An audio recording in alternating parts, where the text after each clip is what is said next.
Welcome to the Jagged Mood podcast. My name is Dr. Paul Hamilton, and I'm here with Professor Hunter Reeve, and we're going to discuss artificial intelligence and Mary Shelley's Frankenstein. So we find ourselves now in this moment in history where the creation of new life, new consciousness is for the very first time on the horizon. Whether it's going to happen tomorrow or some point in the near future or the later future is not clear, but it's coming. And I think that this raises a question for the discussion about literature. And the question is, how has literature through centuries in the Western tradition dealt with this topic? It may be a new technology, but the stories and the narrative is ancient. It's not just old, it's ancient.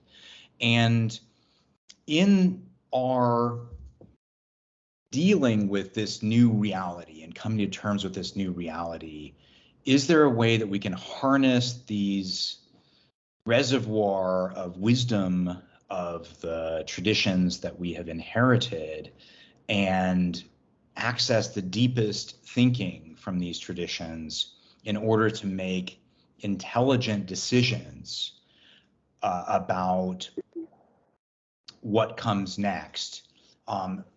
Can we harness that rather than being overdetermined by what we inherit without knowing it in an unconscious kind of way, and play out these stories and narratives unconsciously? I think either way, we're going to be working within the narrative framework established in our tradition. We're enwombed in this cultural tradition, and I think that the AI moment, along with Frankenstein, the first great science fiction novel, which really set the tone for all the others. We also have the tradition of, going back to the ancient Greek tradition. Prometheus is the god that is on the referenced in the subtitle of Mary Shelley's Frankenstein. She calls it the modern Prometheus. Prometheus defied Zeus, stole the fire from heaven, and was punished for eternity. He was doomed to have his liver cut out by vultures and to be tortured for bringing humanity the fire of civilization. And we also have the Greek story of Pandora. She opens that box and it brings chaos into the world. We have the Garden of Eden, that primary story where Eve is told that she's tempted by Satan to eat from the tree of knowledge of good and evil, and Satan specifically tells her, if you eat this fruit, you and Adam will be like gods. And God doesn't want you to have this knowledge. You'll be like gods. And what happens as a consequence of that? She eats the fruit and it brings death into the world. This idea that attaining forbidden knowledge and this great creative spark is going to bring death into the world. It's going to bring punishment, sacrifice. This is in our cultural DNA.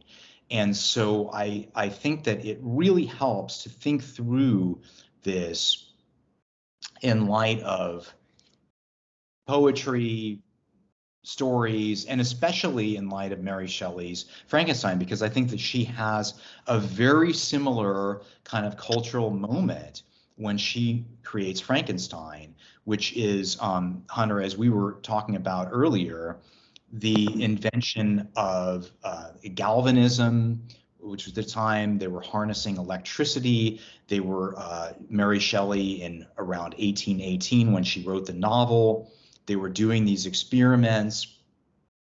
They had a theory about electricity, that electricity was the animating principle of life, and if only you could capture that spark of life, you could bring it back. And that's really at the heart of Frankenstein.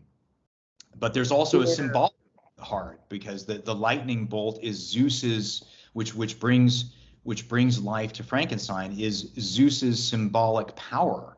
It's taking, just like Prometheus, taking that lightning bolt from Zeus and stealing it and bringing it to humanity for the purpose of humanity. But there's that feeling that something bad is going to happen. And yes.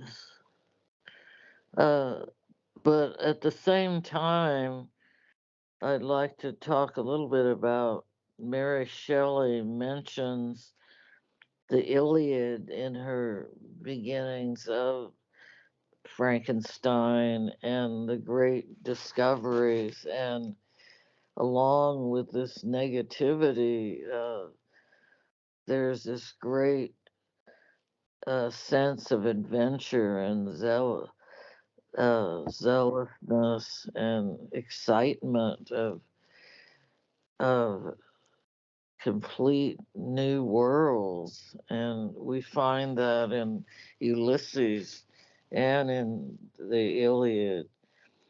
And this is something that she definitely discusses throughout the novel, is the interplay between negativity and positiveness.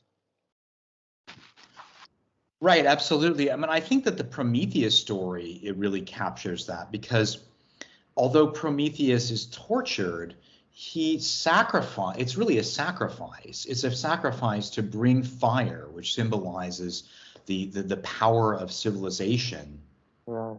to humanity. And so he's heroic. I mean, one of Mary Shelley's husband, Percy Shelley, the great poet's great plays, verse plays, is called Prometheus Unbound. And the idea that Prometheus somehow can be freed from the torture that is inflicted on him by Zeus in some way, that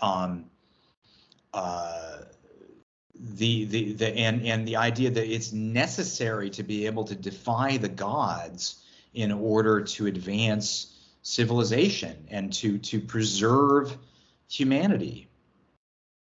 Yes. And Mary Shelley talked about kind of pride and obsessive narcissism in her relationship with Percy Shelley, because he was often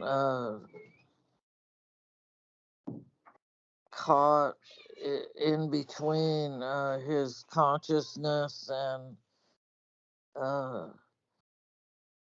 unconsciousness of his poetry and the notoriety he had. And they lost a child because of this. And so she's is very sensitive in her exposition of her own life, and the interplay again of unconsciousness and consciousness of the human heart and being. Yes, I don't have that quote with me right away, but I'll find it here. But the idea that creations and great power brings with it great responsibility, and the question about responsibility to your creation is really the one that drives the novel forward. It's not just creation of new life. She depicts Victor Frankenstein as being really intoxicated by his creation and really in a kind of hypnotized almost by the process and the prospects of fame and power and just the process of discovery. And he seems completely unaware or just, you know, of the consequences of what he's doing. And as you said, the connection between Mary and Shelley and Frankenstein and the death of her child and those feelings surrounding the death of her child and her husband Percy's potential role in that are captured in her journal entry. Powerful. She writes her journal, "Dream that my little baby came to life again, that it had been cold, and that we rubbed it before the fire, and it lived."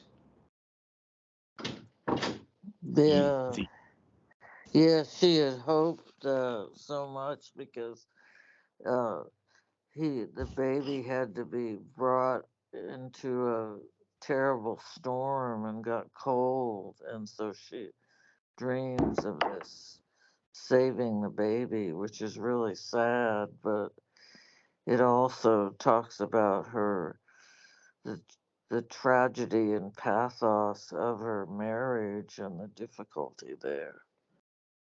Yeah. And so, I mean, I absolutely. And so her concern about responsibility for a new creation that haunts the novel, and the question of what is responsibility. The creator is you know, it's a deep theme that haunts the novel. If it's all right, I would like to just simply outline the situation with artificial intelligence at this point, so we can contextualize this discussion. Is that all right? Yes. Did you have anything else to say before I do?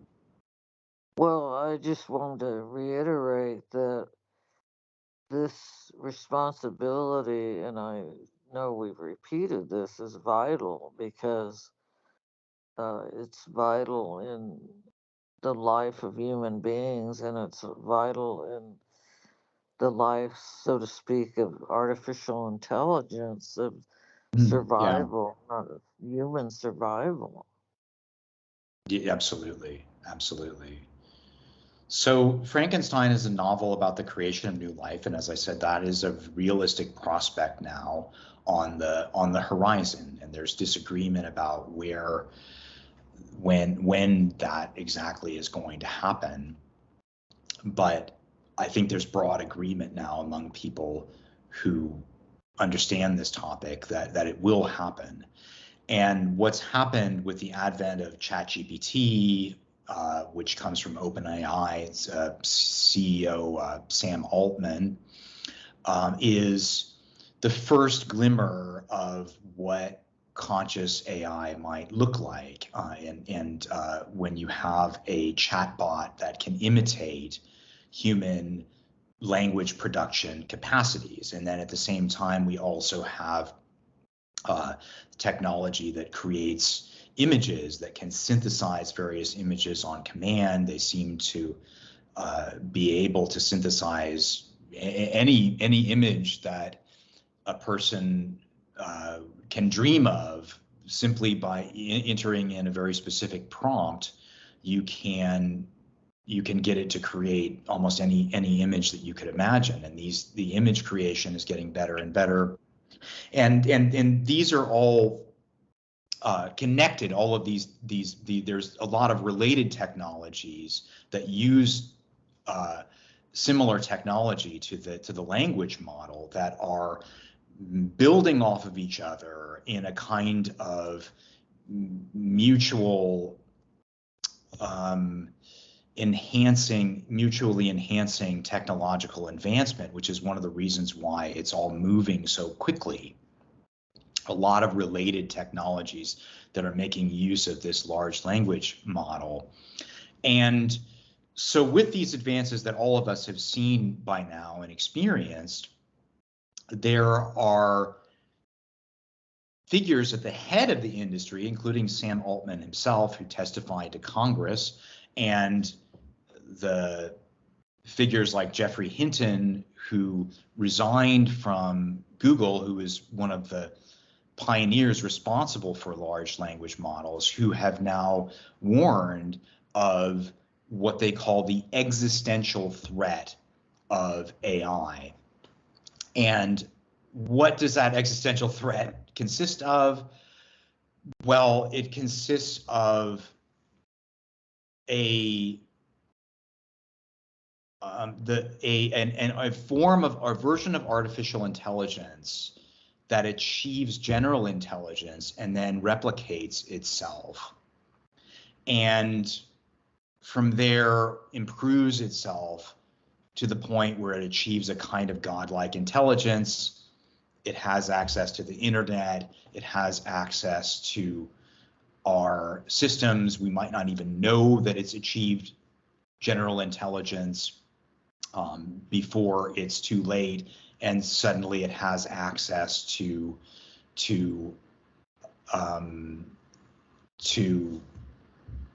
our major institutions, to weapons that can destroy humanity. And the fears center around this question of alignment, which can be quite obscure, but the idea is really that they don't sufficiently understand the technology well enough, just like Mary Shelley and Victor Frankenstein in Frankenstein. They don't understand what is the mechanism, why might electricity bring animation to a dead body. Well, they have this idea that there's electricity and that, the electricity is sort of the vital principle of life. But Victor Frankenstein doesn't even really know what the hell he's doing, basically. He's just experimenting, and the thing comes to life. And this is the, yeah. Yeah, I'd like to intersperse that again. Responsibility and sacrifice. This is just historical, but Madame Pasteur, the great discoverer of radiation, died of radiation poisoning. Great sacrifice, and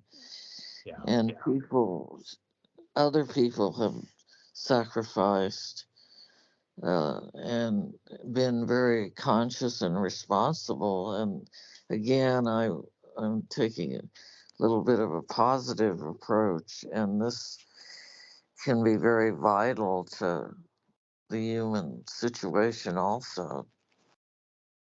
Right, and there's people that, the idea of sacrifice is certainly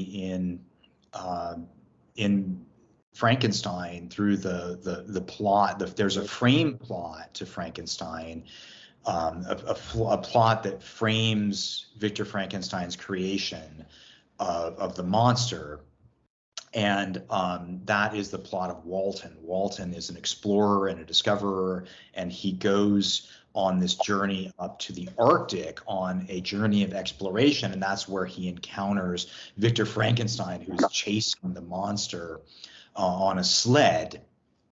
And that's the occasion for Victor Frankenstein's story. But Walton is another figure, different from Frankenstein, but with some similarities. And he symbolizes the spirit of exploration, more of a disinterested exploration. He's not uncovering dead bodies and doing strange things with them, but he's trying to push the envelope in terms of discovery and doing a service and to humanity. And he specifically says at one point that his life is nothing in comparison to the possible benefit to civilization that his act of exploration can bring forth. And there's actually an extraordinary scene at the end of the novel when there's a mutiny among the crew. The crew decide that they want to turn away. And there's this extraordinary moment when, after all of the horrific events that Victor Frankenstein has recounted, after that, unexpectedly, when the crew revolts, it's Victor Frankenstein who declares that they're cowards and they should move on, in exploration. They should drive forward, that they're cowards, and so this spark in Victor Frankenstein revives at the prospect that these men are going to revolt against the journey. And so Victor Frankenstein, very much, despite the tragedy, is still a proponent of this ideal of the advance of civilization, and that Enlightenment ideal. Exactly. And just in terms of modern day, we can talk about I'll link you to articles about all of the benefits that have come from artificial intelligence, the modeling of the COVID vaccine was the computer modeling was the fastest development of a vaccine in human history, and that was aided by artificial intelligence. There has been the protein folding problem, which sounds very obscure, but the proteins make up diseases. And so there was a problem developing and understanding the structure of proteins. AI, created by Google, solved the protein folding problem. According to the articles that I read, this problem would have taken potentially millions of years to solve, and AI was able to accelerate that process and do it within a couple years. So there's many different lines of advance, and especially, of course, people who are suffering from terrible illnesses, and they're looking for they need the advances that AI has been able to achieve. AI can do the work of many people. It can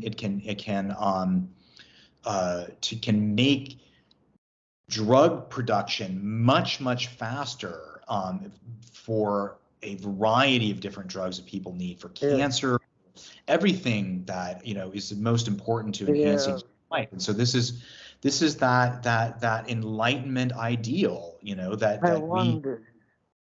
wanted to interject that my right eye was saved by a robot, by AI, and 2 doctors, by a great advancement in medicine. And this is really starting to be a great thing. And as Paul said, the discoveries in fighting and healing cancer problems is very state of the art now, very important.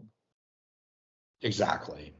So we don't want to undersell the benefits of AI, but I think in order to understand the importance of this moment and also to contextualize it within the Western tradition and Frankenstein specifically, I think that we need to also mention the existential threats. And I'd said that people like Geoffrey Hinton, the pioneer researcher in AI, recently quit and has been going on television doing interviews saying that we're much closer to general intelligence than people realize, and that there is an existential threat that AI can take over, and people like Max Tegmark at MIT are also talking about the way that this can be done, which is that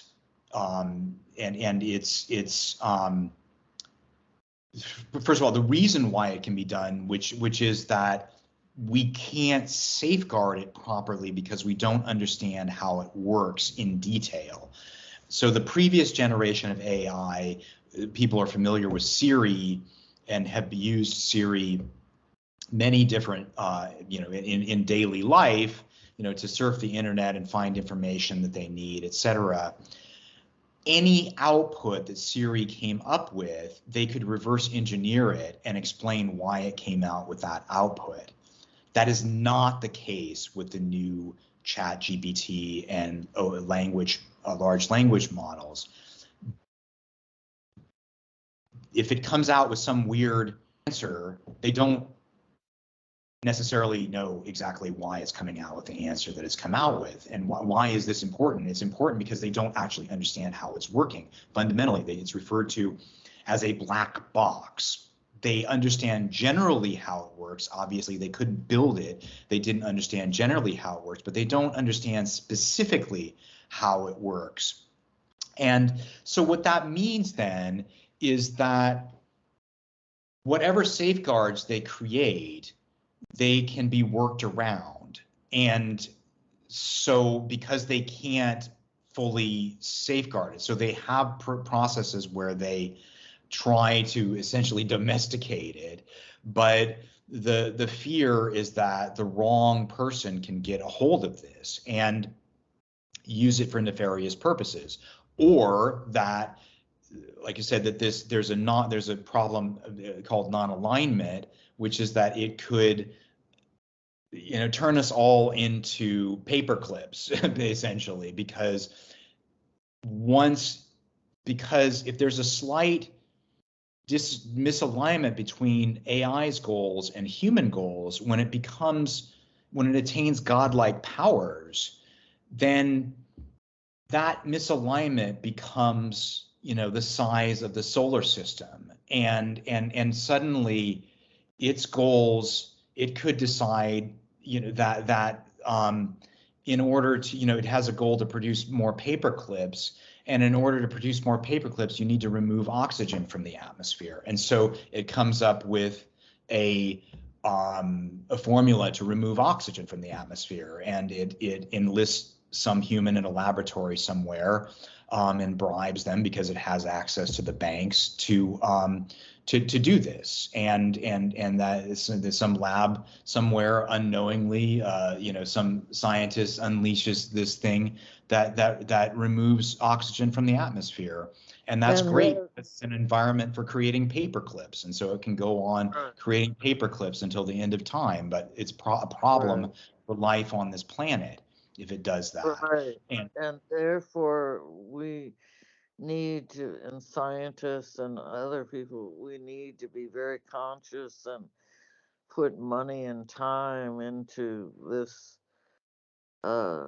field of AI desperately to safeguard. And as Paul said, it's too easy to not safeguard, to make mistakes. So this is vital that we keep up with it, just like Victor Frankenstein didn't keep up with Creature or the modern Prometheus, and so Creature murdered his family and then went into more destruction, and this could happen the same. This destruction could be a fatal flaw in AI, but I would like to think of it as us being positive and really conscious, and so that we don't destroy. Well, I think that the positive development with AI, and people, who are interested in this, will include links so that you can read about this from the experts.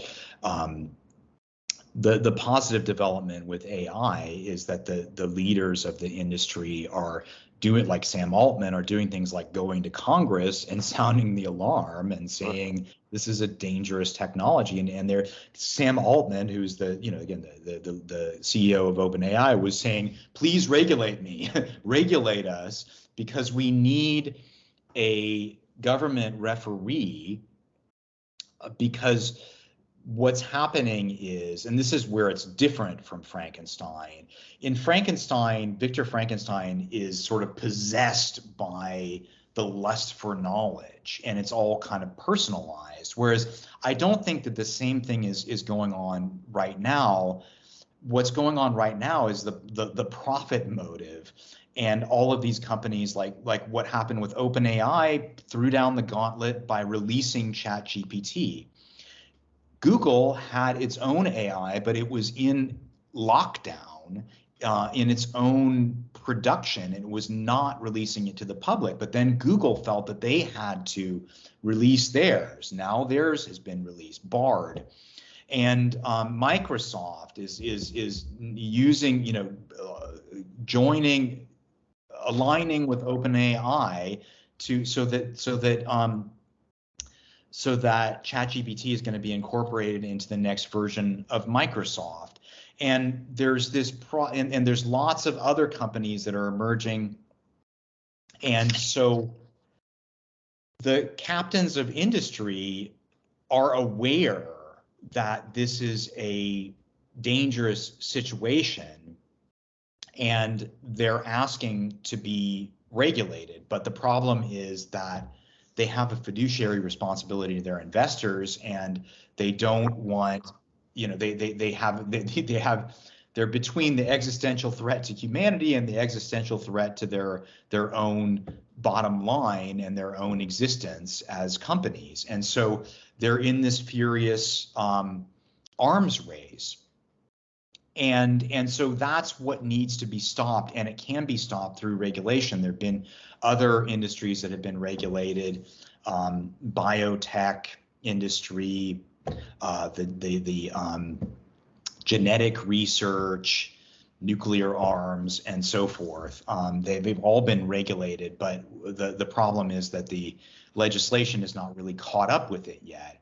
But I think that what you were talking about with, so I think that this frames the discussion of Frankenstein, which I think is really important right now, because our narratives about AI, of course, they come from the most recent stories we've told about AI in the past, where, you know, you've got 2001, where Hal goes crazy and takes over the spaceship, and so you've got the Space Odyssey, you've got the Terminator, which everybody imagines, you know, that AI is going to become a series of robots that are going to kill humanity, and so forth. This theme has played itself out endlessly in movies, but there's a deep past here in the literary tradition that goes back to the first one. Yeah, sorry, go on.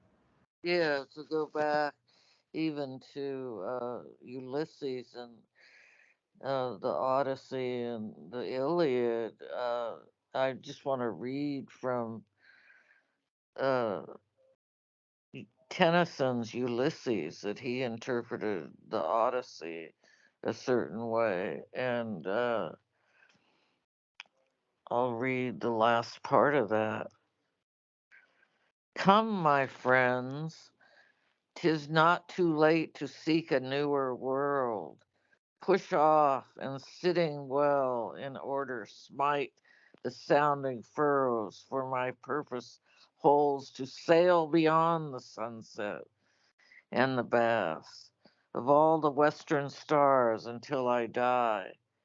It may be that the gulfs will wash us down. It may be we shall touch the happy isles and see the great Achilles whom we knew. Though much is taken, much abides, and though we are not now that strength which in old days moved earth and heaven, That which we are. One equal temper of heroic hearts, made weak by time and fate, but strong in will, to strive, to seek, to find, and not to yield. So this Ulysses is talking about consciousness and really staying vigilant, extremely vigilant. And I think that's really vital. And again, I reiterate that Mary Shelley mentions Homer in her book. Yeah, And the heroic spirit and the spirit of discovery, going beyond the bounds, and I think that this kind of resilience is really what um, what we need. I mean, I think it's a great reminder that the spirit of adventure, the spirit of exploration, is not a horrible thing.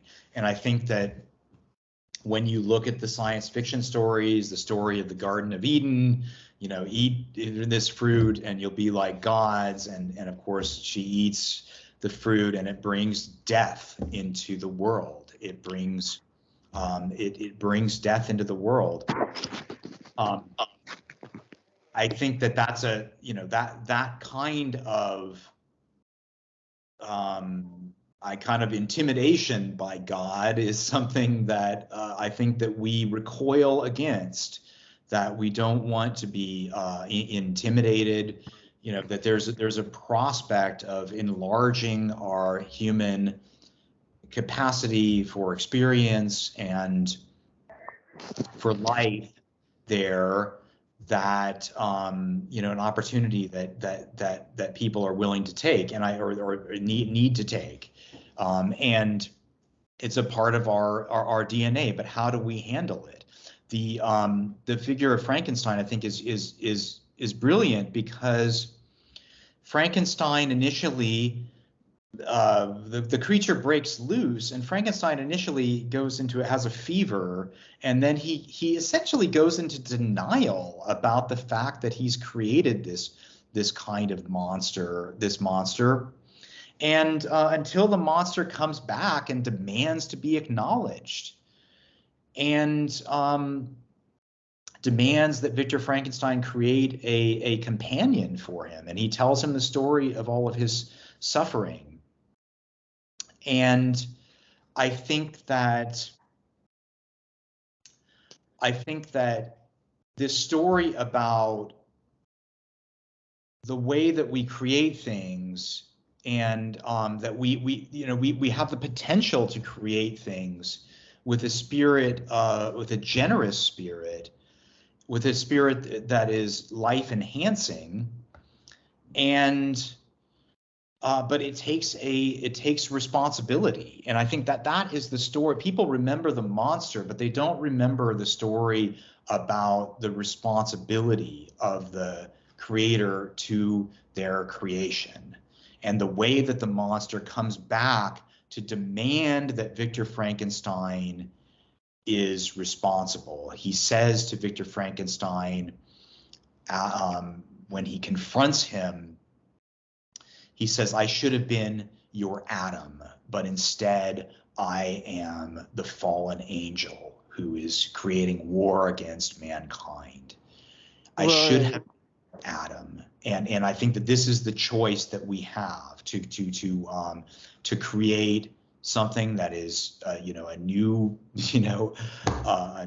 brings us a new world, new life, or something that's going to declare war on us, like the monster does. And I think Tennyson so aptly puts that in his poem about Ulysses from the Odyssey by Homer, when he said, one equal temper of heroic hearts, made weak by time and fate, but strong in will, to strive, to seek, to find, and not to yield, to maintain that constant vigilance and responsibility. Yeah, I mean, and I think that it's very telling though, because this really captures the split in the Western tradition, because Dante puts Ulysses in hell, you know, which is Right. right, the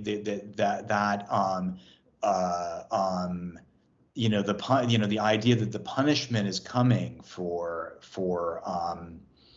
this heroic spirit, in the Western tradition. But then, our Greek tradition, in the Greek tradition, Prometheus is being punished, but he's not he's punished as a hero, as somebody who defies the gods and brings something good to humanity, Right. is almost a Christ-like kind of sacrifice for humanity. And but I think that we have a choice. We have a choice to we have a choice to exercise responsibility. And I think that the story, I think that oftentimes we inherit these great, powerful Western narratives, but we're not self-conscious about them. And there's a deep exploration of responsibility, and which involves actually recognition of the responsibilities of a creator. And I feel, and Shelley, she she balances those. And I said that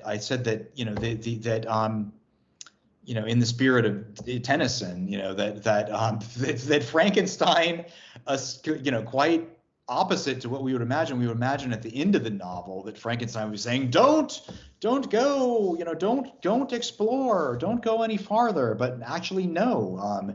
When the crew mutinies against Walton, Frankenstein is having none of it. He wants them to continue their exploration. He wants, but what he wants, and I would assume in the story of Frankenstein says, continue your exploration. Don't be intimidated, but do it in the spirit of, be a responsibility, of being a responsible steward of the technology that you have. Exactly. And I think that that's what we need to remember, this great responsibility and vigilance. I mean, I think that, it's like it's one thing with the you have the solitary creator, but at the same time, this creation exists in the context of a world, and I think that we need to be able to have political institutions that are strong enough to manage it, to manage the consequences of this. And I think that, I think that it's there was, Percy Shelley wrote that wonderful. I also think about the sonnet that Percy Shelley, Mary Shelley's husband, wrote, Ozymandias, which is about a traveler who discovers the shattered visage of an ancient king in the sand, of a monument to an ancient king in the sand, and his works have turned to dust, to nothingness, and as a consequence of his of time, but also his pride. And I think that, that once again, creation needs to be not just about ego, but about a sense of responsibility to each other. And I think that somehow the intoxication of creation, the intoxication of money, becomes a kind of demonic force, and which raises this issue of, in Frankenstein, the monster is referred to as a demon, but Mary Shelley quite cleverly spells the word Daemon,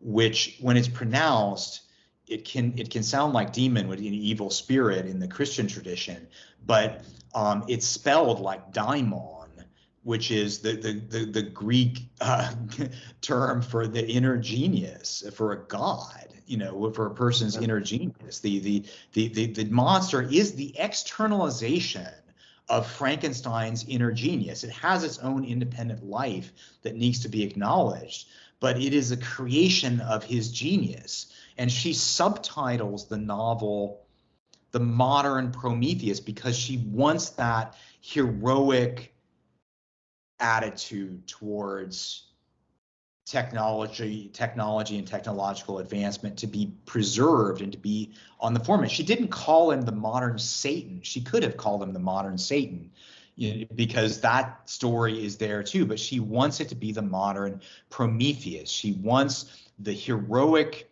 side of this to be emphasized, despite the fact that it's a dark story about the potential hazards and the potential ruin that can come from unchecked scientific progress. Right, and I think that's coming to our conclusion that we need to be constantly vigilant with these great and fathomlessly new inventions and progress. We need to be very conscious in order to maintain our humanity and indeed the human situation, the human being. Right. And so we can end here with maybe thinking about, I think, these two poles, these two possibilities that inhere within Mary Shelley's novel and the Western tradition more generally. I'd like to read from the poem that I alluded to, Ozymandias by Percy Shelley, because I think that it captures the possibility of the Garden of Eden opens up. You have the possibility that eating from the tree of fruit of the tree of knowledge of good and evil brings death into the world and the extinction of all of your hopes and dreams. At the same time, Mary Shelley imprints on the subtitle of Frankenstein, The Modern Prometheus. Prometheus sacrifices for fire, life, the life of civilization. And I think we have the two images, the desert, death, and the fire, life. And those are the two options. One comes from being a responsible steward of these forces, and the other comes from being an egomaniac and becoming like Ozymandias and a tyrant of and an egomaniac of all the benefits to oneself that can be, that you imagine are brought, but that all turn to ashes. So I'll read this, and then we can end with thinking of the spark of life from Prometheus. I met a traveler from an antique land who said, 2 vast and trunkless legs of stone stand in the desert. Near them on the sand, half sunk, a shattered visage lies, whose frown and wrinkled lip and sneer of cold command tell that its sculptor well those passions read, which yet survive, stamped on these lifeless things, the hand that mocked them and the heart that fed. And on the pedestal these words appear, my name is Ozymandias, king of kings. Look on my works, ye mighty, and despair. Nothing beside remains. Round the decay of that colossal wreck, boundless and bare, the lone and level sands stretch far away. And so, I mean, I think that you have the image of the colossal wreck here, the wreck potentially of civilization if we give in to our demonic side, but then we also have the daimon, our inner genius, and I think Emerson is a great exponent of this, and Ralph Waldo Emerson in his essay Circles says that this: beware when the great God lets loose a thinker onto this planet, then all things are at risk. It is as when a conflagration has broken out in a great city and no one knows what is safe or where it will end. There's not a piece of science, but its flank may be turned tomorrow. There's not any reputation, not the so-called eternal names of fame that may not be revised and condemned. The very hopes of humanity, the thoughts of our hearts, the religion of nations, the manners and the morals of mankind are all at the mercy of a new generalization.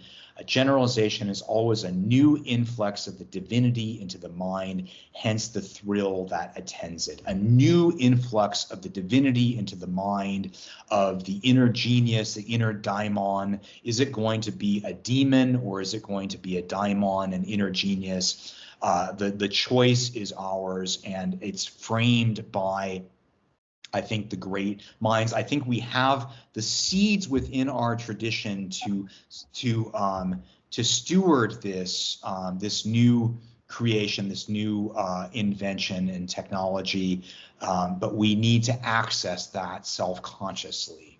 And I think the last lines of Ulysses by Tennyson are vital also. To strive, to seek, to find, and not to yield. Absolutely, and the heroic spirit and the spirit that you know, and Shelley is really between those two. She never, you know, it would be simple to just simply say that we can somehow cut off our exploring spirit and our exploring minds. We are striving and seeking beings. This is what constitutes us. This is a necessity. And so, you know, what we need is a pathway into the future, but one that is intelligent and that accesses our deepest wisdom. We need our we need to use our words to use our tradition to think through these current opportunities and challenges.